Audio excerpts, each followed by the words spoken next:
নমস্কার বন্ধুরা, আমার অর্পিতা স্টোরিতে তোমাদের সকলকে অভিনন্দন।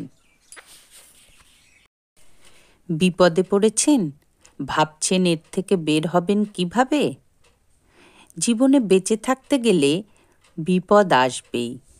মনকে শক্ত করুন, ঈশ্বরের ওপর বিশ্বাস রাখুন, দেখবেন ঈশ্বরই আপনাকে হাত ধরে এই বিপদ থেকে উদ্ধার করবে।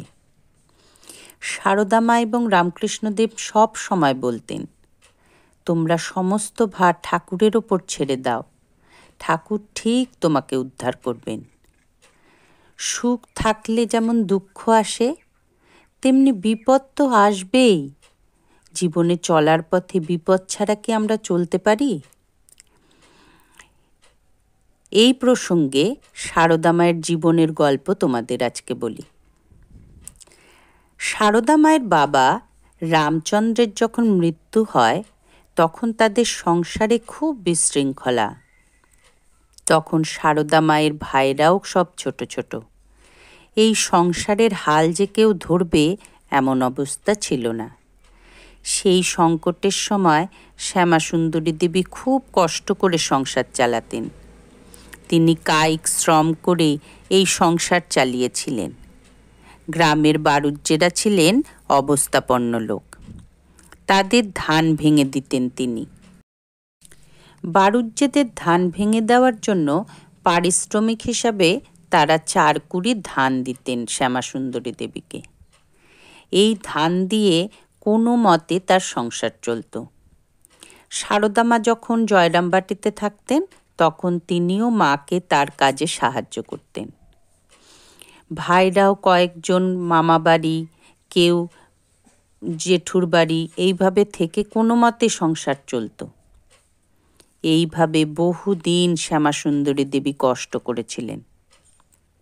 এরপর তিনি তার বাড়িতে শ্রী জগদ্ধাত্রী দেবীর পূজা করেন এবং তার অভাব ঠাকুরের কৃপায় কিছুটা লাঘব হয়েছিল। এ কথা সারদা মাও বারবার বলতেন। শ্রী শ্রী মা জগদ্ধাত্রী পূজার কথায় বলেছিলেন, একবার গ্রামের কালী পূজায় নবমুখুজ্জে শ্যামাসুন্দরীর কাছে চাল নিতে অস্বীকার করেছিলেন। শ্যামাসুন্দরী প্রতি বছর কালী পুজোয় চাল দিতেন। এই কারণে তার অভাবের সংসারে অনেক কষ্ট করে একটু একটু করে ধান জমিয়ে তা থেকে চাল বের করে তিনি জমিয়ে রাখতেন। কিন্তু সেই চাল না নেওয়ায় শ্যামাসুন্দরী খুব দুঃখ পেয়েছিলেন এবং খুব কান্নাকাটি করেন। এই চাল তো ঠাকুরের জন্য তিনি রেখেছেন, এটা তো তিনি আর তার ছেলে মেয়েদের খাওয়াতে পারবেন না। এখন তিনি এই চাল কি করবেন? অভাবের সংসার, সেই চাল ফেলে দিতেও পারছেন না। এই সময় তিনি একদিন রাতে স্বপ্ন দেখলেন যে পায়ের ওপর পা দিয়ে বসে আছেন এক লালমুখ দেবতা। দেবী শ্যামাসুন্দরীকে ডেকে তুললেন, তারপর বললেন, কাঁদছো কেন তুমি? আমি তোমার কালীর চাল খাবো, তুমি ওই চাল দিয়ে আমার পূজা করো। কি চিন্তা তোমার? শ্যামাসুন্দরী তখন ঠাকুরকে বললেন, তুমি কি ঠাকুর? সেই দেবী বললেন, কালী পুজোর পরেই যে পুজো হয় আমি সেই ঠাকুর। পরদিন শ্যামাসুন্দরী যখন ঘুম ভাঙল, সারদা মাকে তিনি বললেন যে তিনি বাসায় জগদ্ধাত্রী পুজো করবেন। এরপর শ্যামাসুন্দরী বিশ্বাসদের কাছ থেকে 2 আরা ধান আনলেন। সেই সময় খুব বৃষ্টি, কি করে এই ধান শুকাবেন? সেই ধান যে তিনি কিভাবে শুকিয়েছিলেন, সেই ঘটনা ছিল এক অবিশ্বাস্য। সারদা মা এই কথা বারবার বলতো।